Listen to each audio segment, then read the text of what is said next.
Satisfação estarmos aqui conectados juntos para ouvirmos a palavra de Deus. E eu estou animado aqui porque o pastor Ricardo trouxe 2 louvores que acho que encaixa bem com o que a gente vai falar aqui. Que bom, espero que esteja tudo em paz na sua casa, com a sua família, e que nesse momento você esteja aí com o coração aberto, com a mente disposta a entender um pouco mais da palavra, essa palavra que nos sustenta, que nos alimenta, que nos guia, que nos revela a vontade do Pai, a orientação de vida e vida eterna. Amém, queridos?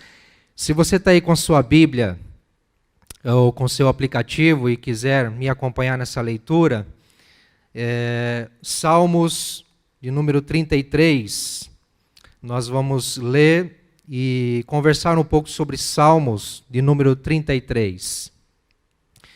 Esse salmo que para mim tem me chamado muita atenção nesses últimos dias, por que não dizer, até mesmo depois da realidade da pandemia que estamos enfrentando, essa realidade que tem aí mexido com as nossas estruturas enquanto cidadãos, enquanto nação, sociedade. Esse texto tem mexido comigo, esse texto tem falado muito comigo, me trazido muito conforto, muito alento nesse tempo de angústia, de preocupação, e eu quero transmitir a você o que o Senhor tem falado ao meu coração através desse texto. Salmo número 33 diz o seguinte: cantem de alegria ao Senhor, vocês que são justos, aos que são retos fica bem louvá-lo. Louvem o Senhor com harpa, ofereçam-lhe música com lira de 10 cordas. Cantem-lhe uma nova canção, toquem com habilidade ao aclamá-lo. Pois a palavra do Senhor é verdadeira, ele é fiel em tudo o que faz. Ele ama a justiça e a retidão, a terra está cheia da bondade do Senhor. Mediante a palavra do Senhor foram feitos os céus e os corpos celestes pelo sopro de sua boca. Ele ajunta as águas do mar num só lugar, das profundezas faz reservatórios. Toda a terra tema o Senhor, tremam diante dele todos os habitantes do mundo. Pois ele falou e tudo se fez, ele ordenou e tudo surgiu. O Senhor desfaz os planos das nações e frustra os propósitos dos povos. Mas os planos do Senhor permanecem para sempre, os propósitos do seu coração por todas as gerações. Como é feliz a nação que tem o Senhor como Deus, o povo que ele escolheu para lhe pertencer. Dos céus olha o Senhor e vê toda a humanidade, do seu trono ele observa todos os habitantes da terra. Ele que forma o coração de todos, que conhece tudo o que fazem. Nenhum rei se salva pelo tamanho do seu exército. Nenhum guerreiro escapa por sua grande força. O cavalo é vã esperança de vitória, apesar da sua grande força é incapaz de salvar.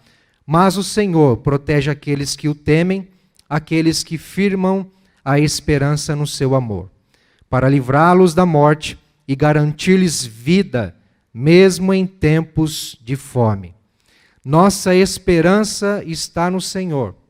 Ele é o nosso auxílio e a nossa proteção. Nele se alegra o nosso coração, pois confiamos no seu santo nome. Esteja sobre nós o teu amor, Senhor, como está em ti a nossa esperança. Esse texto, a grosso modo, a gente já consegue perceber que ele fala de esperança e ele finaliza com essa temática. E é interessante observar que esse texto ele foi escrito até mesmo num contexto de uma possível guerra ou de uma iminente guerra. Por isso eu quero, antes de mais nada, lançar uma semente aí na sua imaginação. Imagine que você esteja em meio a uma grande guerra, diante de um inimigo imponente e atroz, e que a sua única e infalível proteção e salvação não virá do seu próprio esforço, do seu treinamento para a batalha, nem de seu equipamento bélico, seus armamentos, nem de seus superiores e demais autoridades, nem mesmo da própria natureza que talvez possa te dar algum escape. Qual seria a sua esperança? No que ou em quem você confiaria e esperaria o socorro e a salvação? Todos nós estamos diante de uma guerra hoje, em dia. Todos nós enfrentamos algo que tem assolado já a humanidade, e não só a humanidade em termos geográficos, mas, por que não dizer, os nossos corações. Mas a palavra de Deus nos traz um princípio de esperança, um princípio de conforto e de consolo nele. Então eu quero trazer aqui, baseado nesse texto, e eu até marquei como título, a canção da esperança. Porque esse salmo é uma canção. Esse salmo é um cântico que o salmista, cantando, ele convoca ao povo de Deus a também entoar um cântico de esperança. E antes de nós abordarmos alguns detalhes, vale a pena ressaltar que a composição desse salmo, na composição desse salmo, a autoria, ela não tem, nós não temos muita exatidão em quem foi o autor desse salmo. Alguns estudiosos dizem que pode ser mesmo Davi, porque é como se esse salmo fosse uma conjunção com o Salmo 32, e o Salmo 32 traz o título Davídico, poema de Davi, mas o Salmo 33 que nós lemos não traz um título. Então não há como nós definirmos isso. Com relação ao contexto, esse salmo ele se localiza aqui no livro dos Salmos, dentro da primeira parte em que os salmos se dividem. O livro de Salmos se divide em 5 partes, e esse texto ele faz parte da primeira, ele está composto dentro da primeira parte, que vai do Salmo 1 ao Salmo 41. E a temática que envolve esse Salmo 33, segundo o comentarista Champlin, é que ele é um salmo de confissão de fé, semelhante a outros salmos como 94, 97, 136, 145. E o estilo do conteúdo desse salmo é que ele é um hino próprio para o culto no templo. Na época em que foi composto, o salmista, possivelmente ou provavelmente, ele tinha em mente o culto no templo, e por isso então ele traz um estilo de hino para ser entoado, a canção num culto no templo em Jerusalém, mas ele também serve de um modelo de oração numa situação de guerra, como nós já falamos no início. Por quê? Porque esse salmo é a canção da esperança na salvação que vem de Deus, mesmo em meio à crise, ou ao caos, ou à guerra. Esse salmo expressa em adoração a confiança e a alegria naquele que somente Ele pode proteger e salvar os que o temem. Esse é um salmo, e eu quero trazer a vocês, neste salmo, a canção da esperança. E para nós observarmos um pouco essa canção, chamada Canção da Esperança, eu quero então abordar 4 notas. 4 notas. Eu não sou músico, não sou tangente, está aqui o pastor Ricardo, um especialista, um habilidoso, talentoso músico, como nós já vimos agora. Ele está sorrindo ali, ó. Eu não sou, mas o pouco que eu entendo, nós temos aí para formar uma música, o que seja uma canção tocada, nós precisamos de notas, nós precisamos de acordes. Então eu quero trabalhar aí 4 notas. Ou se você quiser então entender como acordes, tudo bem, porque hoje em dia nós temos músicas simplificadas, né? Partituras simplificadas, com apenas 4 acordes, que é mais fácil de tocar. Vamos lá. Em primeiro lugar, o salmista ele nos faz uma convocação à adoração a Deus. Isso está no versículo 1 ao versículo 3, quando ele fala, cantem de alegria ao Senhor. Ele está convidando o povo de Deus a cantar, está convidando o povo de Deus a adorar ao Senhor. Cantem de alegria, louvem o Senhor, no versículo 2. No versículo 3, cantem-lhe uma nova canção.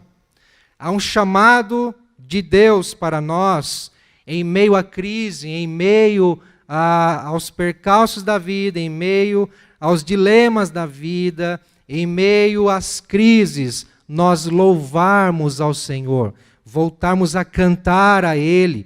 E esse cântico, essa adoração, ele tem algumas prioridades que o salmista nos traz. Por exemplo, tem que ser um cântico alegre, tem que ser um cântico de alegria. E se nós observarmos todo o livro dos Salmos, eles estão recheados de convocação a que louvemos e nos alegremos em Deus. Por exemplo, se você voltar os seus olhos aí, nos 2 últimos versículos do Salmo 32, o salmo antes, vai dizer o seguinte: muitas são as dores dos ímpios, mas a bondade do Senhor protege quem nele confia. Então o último versículo vai dizer: alegrem-se no Senhor e exultem vocês que são justos, cantem de alegria todos vocês que são retos de coração. Então há uma convocação, uma chamada na palavra de Deus para que louvemos a Deus. Lá em Salmo 97, versículo 12, também vai dizer o seguinte: alegrem-se no Senhor, justos, louvem o seu santo nome. Esse chamado, o apóstolo Paulo entendeu muito bem, como um servo de Deus, como um discípulo de Cristo, e ele compreendeu a importância de se alegrar em Cristo, em meio ao sofrimento, à prisão e à privação, porque lá na carta aos Filipenses, quando ele escreve aos seus irmãos em Filipos, ele traz sempre a ideia de se alegrar no Senhor. E lá no capítulo 4 da sua carta aos Filipenses, no versículo 4 e versículo 12, ele vai reforçar isso: alegrem-se sempre no Senhor. Novamente direi, alegrem-se. E o versículo 12, sei o que é passar necessidade, sei o que é ter fartura. Aprendi o segredo de viver contente em toda e qualquer situação. Seja bem alimentado, seja com fome, tendo muito ou passando necessidade. Versículo seguinte, por favor. Tudo posso naquele que me fortalece. O apóstolo Paulo entendeu essa chamada, entendeu essa sacada da palavra de Deus, que é necessário se alegrar nele e se alegrar com louvores. Um outro critério que o salmista nos traz em relação à adoração, ao cântico da esperança, é que tem que ser uma música, um louvor, uma adoração que seja um louvor. Aliás, a música em louvor a Deus faz parte da peregrinação do povo de Deus aqui na terra e fará parte também na eternidade. Esse chamado ao louvor, à adoração a Deus, é música. Eu acho interessante porque uma reunião do povo de Deus sem música é uma reunião insossa, sem sabor, sem brilho, sem gosto.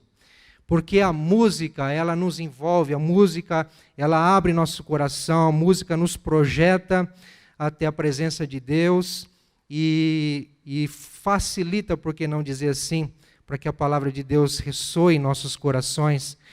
Mas é interessante que a música, ela sempre fez parte da trajetória, da peregrinação do povo de Deus na história. E nós vemos isso desde o início, lá no Pentateuco, quando, por exemplo, Moisés, junto com os israelitas, quando eles atravessaram o mar, eles cantaram, eles louvaram ao Senhor, e também logo em seguida Miriam, sua irmã, junto com as mulheres, tocaram tamborim e dançaram após atravessar o Mar Vermelho. Está lá em Êxodo 15. Nós temos também, por exemplo, a profetisa Débora, lá em Juízes capítulo 5, a única mulher considerada como libertadora de Israel pelo livro de Juízes. Ela fez uso da música. Ela, numa intenção de intensificar e trazer a veracidade do seu chamado, do seu ministério, ela cantou, ela exaltou o Senhor, ela adorou. Nós temos também Davi, o rei de Israel, o homem segundo o coração de Deus. Ele foi um músico exemplar, um exímio compositor. A maioria dos salmos, por exemplo, são cânticos e orações compostos por ele. E nós temos lá em 2 Samuel, capítulo 22, um vasto capítulo, que é uma oração em forma de um cântico, de um hino em adoração ao Senhor. Nós temos também no Novo Testamento Maria, mãe de Jesus, quando ela recebe a notícia da sua gravidez e ela visita a sua prima Isabel, então ela canta ao Senhor, ela adora ao Senhor com um cântico, expressando a sua alegria, E lá em Lucas 1,46, Zacarias, também, pai de João Batista, quando cheio do Espírito Santo, cheio do Espírito Santo, no momento em que seu filho nasceu, ele então entoa um cântico de gratidão, um cântico de alegria ao Senhor pelo nascimento do seu filho, que seria o profeta e o antecessor de Cristo.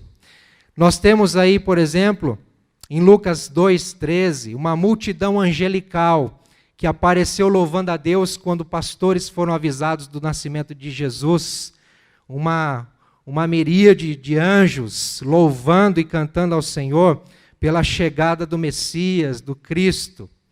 Nós temos o próprio Jesus, que junto com seus discípulos na última ceia, e porque não entendemos que todas as vezes que eles celebravam a ceia, eles estavam em comunhão à mesa, eles cantavam louvor, porque lá em Mateus 26:30 vai dizer que tendo cantado um hino, então eles se retiraram.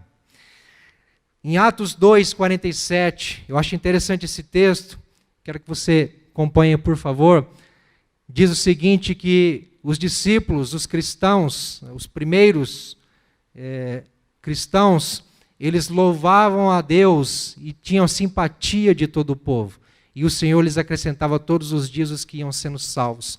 Eles, dia após dia, se reuniam no templo, eles partilhavam pão em casa em casa, eles oravam, eles pregavam, eles jejuavam, mas eles também louvavam, eles adoravam o Senhor. Eu acho interessante que o apóstolo Paulo, e em algumas das suas cartas, ele faz uso de hinos que exaltam a Deus, glorificam a Deus. Por exemplo, em Romanos 11:33, quando ele diz: ó profundidade da riqueza, da sabedoria e do conhecimento de Deus, quão insondáveis são os seus juízos e inescrutáveis os seus caminhos, ressaltando a grandiosidade, o poder de Deus no Evangelho através de Cristo. Em Filipenses, ele também traz um hino excepcional de adoração ao Senhor, de glorificação a Jesus Cristo, dizendo que ele, embora sendo Deus, não considerou que o ser igual a Deus era algo que devia se apegar. Então ele fala da encarnação de Jesus e depois fala da exaltação. A Bíblia é repleta de cânticos, de louvores, e nós temos uma chamada aqui em Salmo 33, cantem com alegria no Senhor, louvem o Senhor com música e cantem-lhe uma nova canção. Eu achei interessante essa expressão no versículo 3, quando diz que nós temos que cantar uma nova canção, mas com habilidade. E eu estou usando aqui o texto de a Nova Versão Internacional, mas há outras traduções com outras expressões, falando até de cantar bem, mas cantar com habilidade, eu entendo que deve ser com excelência. O Senhor nos chama para um novo tempo, um novo cântico de alegria nele, em meio à crise, em meio à guerra, em meio à pandemia. Sabe por quê? Porque quando nós cantamos em adoração ao Senhor, em alegria a Ele, nós estamos reconhecendo quem Ele é, nós estamos dando a Ele a devida honra, a devida glória, e estamos seguindo as testemunhas do passado, que também nos deixaram um legado com relação aos louvores. Mas o porquê nós somos convocados a adorar a Deus, cantando com alegria? Nós temos aqui a convocação, a primeira nota da canção da esperança, no Salmo 33, que está no versículo 1 a 3. Mas, por que somos convocados a adorar a Deus desta forma? Portanto, eu quero ver com vocês a segunda nota da canção da esperança, vai do versículo 4 ao versículo 19. E nós temos aqui, como na segunda nota, a constatação dos atributos de Deus. Sabe por quê?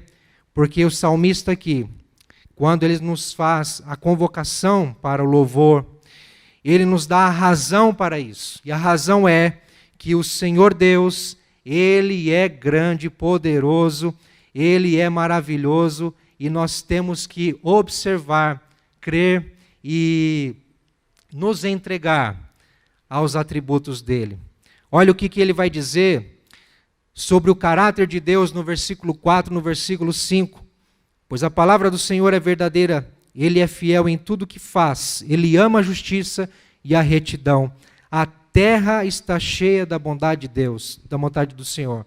Nós temos aqui algumas verdades sobre o caráter de Deus. Primeiro, que Ele é verdadeiro, porque a palavra dele é verdadeira, e quem é que profere a palavra verdadeira é o verdadeiro Deus. Segundo, que Ele é fiel. Terceiro, que Ele é justo. E quarto, que Ele é bom. E essa bondade, ela é expressada em toda a criação. Essa bondade de Deus, ela é expressada em tudo que o Senhor Deus fez, desde o início do universo. Por isso que no versículo 6 a 9, nós temos a expressão do atributo da palavra, do poder de Deus sobre a criação. Toda a criação deve temer a Deus por ser obra de sua palavra, alvo de sua dádiva e amor. Isso o salmista vai dizer no versículo 8. Toda a terra tema o Senhor, tremam diante dele. Por quê? Porque Ele é um Deus poderoso. Ele criou todas as coisas com o poder da sua palavra. Simplesmente com sopro, com o seu fôlego, como diz no versículo 6, e os corpos celestes se fizeram pelo sopro de sua boca. Isso nos faz voltar em Gênesis capítulo 1, quando expressa lá sobre a criação, e traz a seguinte expressão: e disse Deus, haja luz, e houve luz. E disse Deus, haja os luminares, e houve os luminares, e assim vai. Deus criou todas as coisas de si mesmo, através da sua palavra, do seu poder. Ele não precisou de nada e de ninguém. Ele não teve auxílio de nada e ninguém, a não ser de si mesmo. A Trindade Santa decidindo trazer à existência aquilo que não existia. Esse é o poder da criação de Deus. É por isso que nós devemos louvá-lo, por isso que nós devemos adorá-lo. Mas também, nós continuando no texto, no versículo 10 ao versículo 12, nós temos aqui a soberania de Deus, o poder de Deus sobre a história. Nós temos o poder de Deus sobre a criação e depois o poder de Deus sobre a história. Acho interessante que o texto, no versículo 10, vai dizer que Deus, o Senhor, desfaz os planos das nações e frustra os propósitos dos povos. Sabe o que eu entendo com isso? Que no fim de tudo, os governantes são dirigidos por Deus para o cumprimento do propósito divino. Olha lá o que está em Provérbios 21, versículo 1. Provérbios capítulo 21, versículo 1. Olha o que diz a palavra: o coração do rei é como um rio controlado pelo Senhor. Ele o dirige para onde quer. Quero ler também Provérbios 19, versículo 21. Também vai reforçar essa ideia. Muitos são os planos no coração do homem, mas o que prevalece é o propósito do Senhor. Esse texto me traz alento e tranquilidade diante do Senhor. Por quê? Porque nós vemos tantos males, tantas coisas ruins acontecendo na humanidade, nas nações, guerras, nação contra nação, e tudo isso já foi predito pelo Senhor Jesus, pela palavra, mas o fato é que estamos vivenciando isso, e talvez numa intensidade maior nesses últimos dias. Guerras no Oriente Médio, a fome se alastrando, em continentes como a África, por exemplo, em muitos países de lá, a perseguição à igreja, por exemplo, na Coreia do Norte, enfim, tantos males assolando a humanidade. Mas sabe que quando eu leio esse texto dizendo que o Senhor desfaz os planos das nações, eu entendo que não há o que queiram fazer e que venha a acontecer que Deus não permita. Deus está no controle, por mais que nós não entendamos. É óbvio, pessoas estão se perdendo, pessoas estão morrendo, e é óbvio que não há uma resposta plausível para nós em relação a isso. A maldade assola a humanidade. Mas acima de tudo isso, além de tudo isso, ou antes mesmo de tudo isso, há um Deus que está trabalhando para cumprir o seu propósito na terra, para trazer o seu reino, para revelar o seu reino cada vez mais em Cristo Jesus e para cumprir e consumar todas as coisas como a palavra de Deus nos garante e como Jesus já disse, que um dia, em breve, Ele voltará. Então, meus irmãos, essa palavra me consola. Mas quando é dito que o Senhor desfaz os planos das nações, também é dito e reforçado que os planos do Senhor permanecem ou prevalecem para sempre, acima, além ou antes dos planos das nações. Versículo 11, os propósitos do seu coração por todas as gerações, eles permanecem por todas as gerações. Sabe, o teólogo Calvino, João Calvino, nas suas Institutas, ele traz uma expressão muito interessante que diz o seguinte, que até o ímpio, ele é usado por Deus para que os seus eternos decretos sejam cumpridos, de tal forma que Deus não é culpado.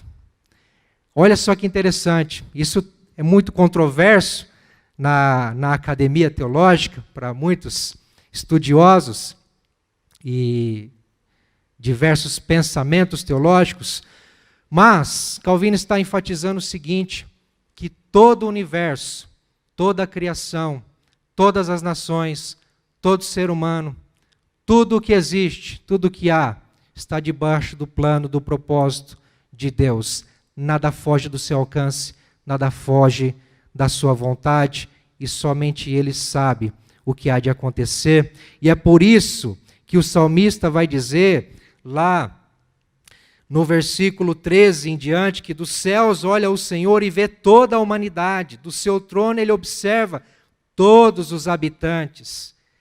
Ele que forma o coração de todos, que conhece tudo o que fazem. Está aqui a palavra de Deus dizendo que nada foge do alcance do Senhor, Ele tem conhecimento de tudo. Por isso que Ele é onisciente. Mas tem um verso aqui, versículo 12, que me chama a atenção, que diz o seguinte, como é feliz a nação que tem o Senhor como Deus, o povo que Ele escolheu para lhe pertencer. Antes, o salmista fala dos planos frustrados das nações e dos planos permanecentes, dos propósitos eternos de Deus que acontecerão, permanecerão em todas as gerações, ou seja, até a eternidade. E aí depois ele fala sobre a nação que tem Ele como Deus. Aqui o salmista está falando do povo de Israel, um povo que era chamado pelo seu nome. Em Deuteronômio capítulo 4, nós temos aí diversas expressões de Moisés, usado por Deus, dizendo para os povos de Israel que eles foram escolhidos a dedo, por amor, e foram separados dentre tantas nações. Coloca o versículo 4, por favor. Deuteronômio 4:4. Mas vocês que permaneceram fiéis ao Senhor, o Deus de vocês, estão hoje todos vivos. Passa o seguinte, vamos ver se é o seguinte. É o 3 então, vamos lá no 3. Também não é, segura aí. Mas a questão é que Deuteronômio 4, capítulo 5 e 6, vai trazer as expressões dizendo que o Senhor escolheu um povo dentre tantas para ser o seu povo peculiar, o seu povo escolhido, para revelar a vontade dele, revelar o plano dele, cumprir os propósitos deles, ser usado para então cumprimento do seu propósito em toda a humanidade.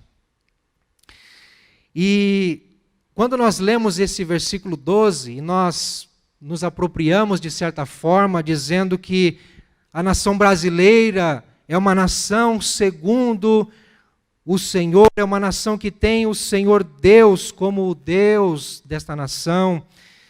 Mas olha que interessante, eu não quero aqui aniquilar esse pensamento, pelo contrário, eu também oro desta forma e desejo isso para a nossa nação.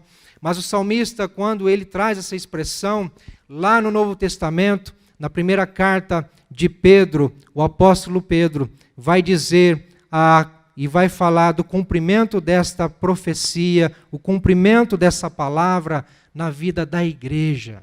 Porque vai dizer o seguinte, 1 Pedro 2,9, coloque lá para nós ver, por favor. 1 Pedro 2,9, vocês, porém, são geração eleita, sacerdócio real, nação santa, povo exclusivo de Deus, para anunciar as grandezas daquele que os chamou das trevas para a sua maravilhosa luz. Versículo 10, por favor. Antes vocês nem sequer eram um povo, mas agora são povo de Deus. Não haviam recebido misericórdia, mas agora receberam. Sabe o que ele está dizendo? A igreja, o corpo de Cristo, templo do Espírito Santo, a família de Deus. Este é o povo escolhido. Esta é a nação cujo Deus é o Senhor. Então, quando eu leio aqui, mas os planos do Senhor permanecem para sempre, os propósitos no seu coração por todas as gerações, meu irmão, minha irmã, eu e você fazemos parte disso, por mais que nós vemos muitas vezes nossos governantes não cumprirem a vontade de Deus, não se submeterem à soberania do Senhor, não reconhecerem o seu senhorio, por mais que nós vemos enfim, muitas assolações no nosso meio, na nossa nação, e aí nos perguntamos onde está Deus, mas eu quero dizer o seguinte, a igreja, eu e você, nós, o povo de Deus, o corpo de Cristo, é o povo escolhido, o povo, a nação, cujo Deus é o Senhor, e Ele vai cumprir os seus planos, os seus propósitos, os seus decretos, através da igreja, na igreja e para a igreja, em o nome de Jesus. Não há o que temer, não há o que temer. É tempo de cantarmos, é tempo de um novo cântico de adoração. E nós temos aí a onisciência do Senhor sendo exaltada no versículo 13 a 15, quando se diz que o Senhor, Ele tem um olhar amplo, um olhar que abrange a toda a raça humana. Nenhum coração humano foge da atenção, do olhar de Deus, porque Ele é onisciente, Ele está em todo lugar, ou pode estar em todo lugar, nada foge do alcance da visão do Senhor. E há até uma expressão aí afora, na ciência, em relação ao demiurgo, ao Criador, que a ciência não reconhece como Deus, mas eles chamam até do olho que tudo vê. E aqui está o salmista falando do olho que tudo vê. É o Senhor Deus, Criador dos céus e da terra, que tem os seus planos, os seus decretos a ser cumprido através do seu povo, a igreja. Nada está encoberto ao Senhor. E o salmista, no Salmo 139, no versículo 1 a 4, eu quero ler com você, porque nos chama a atenção a onisciência do Senhor. Salmo 139, versículo 1 ao 4. Senhor, tu me sondas e me conheces. Sabes quando me sento e quando me levanto, de longe percebes os meus pensamentos. Sabes muito bem quando trabalho e quando descanso. Todos os meus caminhos te são bem conhecidos. Antes mesmo que a palavra me chegue à língua, tu já conheces inteiramente, Senhor. Isso é lindo. Isso é fabuloso, porque o Senhor já sabe o que vai acontecer, Ele já sabe o que nós vamos pensar, sabe o que nós vamos falar, Ele nos conhece por inteiro e nada do que nós fazermos, nada do que nós pensarmos irá fugir da atenção dEle. E sabe, essa palavra é conforto para nós, porque esse Deus que é poderoso bastante para contemplar tudo na terra, esse é o Senhor que pode nos salvar. Esse é o Senhor que pode nos proteger. Esse é o Senhor que há de cumprir o seu plano na nossa vida. Esse é o Senhor que há de guardar a sua casa, há de guardar a sua família.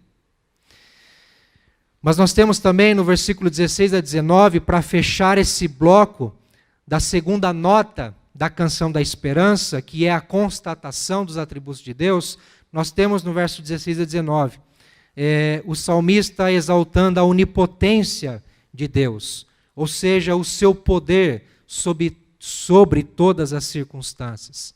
Primeiro nós temos a palavra da criação, o poder sobre a criação. Depois nós temos aí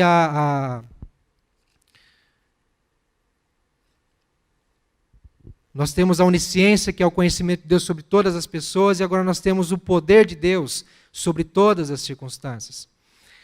E aqui nós temos algumas expressões, se você puder acompanhar aí no versículo 16, aqui fala do rei, nenhum rei se salva pelo tamanho do seu exército, rei, exército, nenhum guerreiro escapa por sua grande força, guerreiro, força. Nós temos também a expressão no versículo 17 do cavalo, que o cavalo é vã esperança de vitória, apesar da sua grande força. Ele é incapaz de salvar. Então, rei, guerreiro, cavalo, força, eu entendo que a nossa esperança, a nossa vitória, o nosso escape, o nosso socorro não está na nossa liderança, não está nos líderes políticos, não está na liderança desta nação.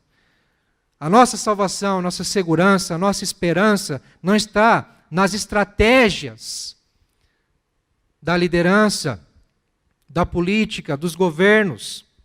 Não está nas ferramentas e mecanismos que nós podemos utilizar ou desenvolver. A nossa salvação não está na nossa boa intenção e na nossa simples, mera vontade. Nada disso nos salva. Nada disso nos socorre, nada disso nos protege. Embora há necessidade urgente de termos responsabilidade e cuidado com a nossa parte contra todo o mal. Mas eu quero que você leia comigo Provérbios 21, 31. Provérbios capítulo 21, 31, que diz: prepara-se o cavalo para o dia da batalha, mas o Senhor é que dá a vitória. Também Salmo 146, 3, vai dizer o seguinte, Salmo 146, 3, por favor. Não confie em príncipes, em meros mortais, incapazes de salvar. Sabe por quê? Porque Salmo 3:8 vai nos dar a resposta. Porque do Senhor vem o livramento. Do Senhor vem o livramento. E olha o complemento. A tua bênção está sobre o teu povo. Isso é glorioso. Mas continuando, a terceira nota desta canção, a canção da esperança, é a confissão. Confissão de fé a Deus, que está lá no versículo 20 e o versículo 21. Nossa esperança está no Senhor. Ele é o nosso auxílio e a nossa proteção. Nele se alegra o nosso coração, pois confiamos no seu santo nome. Depois de constatarmos que Deus é verdadeiro, que Ele é fiel, que Ele é justo, que Ele é bom, que Ele é criador, soberano, onisciente, onipotente, meu irmão e minha irmã, não nos resta dúvida de que podemos confiar nele e somente nele. Por isso que o salmista vai dizer, nossa esperança está no Senhor, somente no Senhor. Nele se alegra o nosso coração. E aqui, ele meio que encerra o salmo se alegrando, expressando a sua alegria, por confiar no Senhor, porque o Senhor é a sua esperança. E lá no início ele convoca o povo a cantar de alegria. Então ele está dizendo, olha, a nossa canção, ela tem que ser do início ao fim. A minha vida, a sua vida, em adoração a Deus, tem que ser uma adoração alegre, uma adoração jubilante, uma adoração que nos faz exultar, gritar, cantar para o mundo que nós temos um Senhor, um Deus poderoso que pode nos salvar. E para encerrarmos, a quarta nota da canção da esperança é o clamor. Olha o que diz o versículo 22.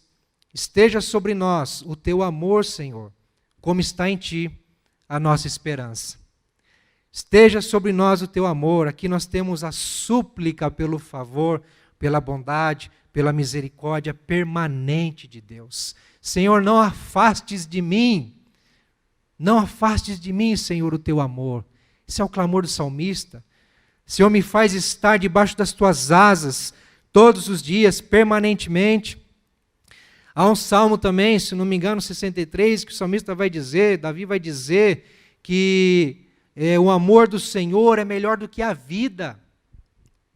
Estar, permanecer, sentir, ser absorvido pelo amor de Deus, a bondade de Deus, é melhor do que viver até. Como está em ti a nossa esperança? O salmista está dizendo, Senhor, estou fazendo a minha parte. Nós estamos fazendo a nossa parte nessa aliança de amor que o Senhor tem conosco. Então, Senhor, dá-nos o teu amor. Dá-nos o teu amor. Mas olha que interessante, essa aliança que é Deus que firma conosco, ela antecede qualquer atitude nossa, porque é como o apóstolo João vai dizer numa das suas cartas, que nós o amamos, porque ele nos amou primeiro. Em meio à crise, pode ser crise financeira, crise espiritual, crise emocional, em meio às incertezas sobre o amanhã, em meio à luta contra a pandemia do coronavírus, em meio ao pandemônio do pânico que nos assola muitas vezes, por consequência de toda essa crise, vamos cantar a canção da esperança, provando da bondade do nosso Deus, como diz o Salmo 34:8, provem e vejam como o Senhor é bom, como é feliz o homem que nele se refugia. Essa é a canção da esperança, que sirva para nós um caminho de uma canção, de uma alegria no Senhor, para uma vida de adoração. Feche seus olhos. Pai, obrigado pela Tua palavra. Tua palavra, Senhor, que vem como flecha aos nossos corações e nos ensina, Pai, a Tua vontade, o Teu querer. Ó Pai amado, e nesta manhã nós podemos aprender um pouco que essa palavra nos ensina a adorar ao Senhor em alegria, com um cântico de adoração, uma vida de adoração. Pai, nos ajuda, nos fortaleça, Senhor, e nós oramos como salmista, Pai. Esteja sobre nós o Teu amor, porque nós confiamos na Tua bondade, Senhor. Em nome de Jesus. Amém.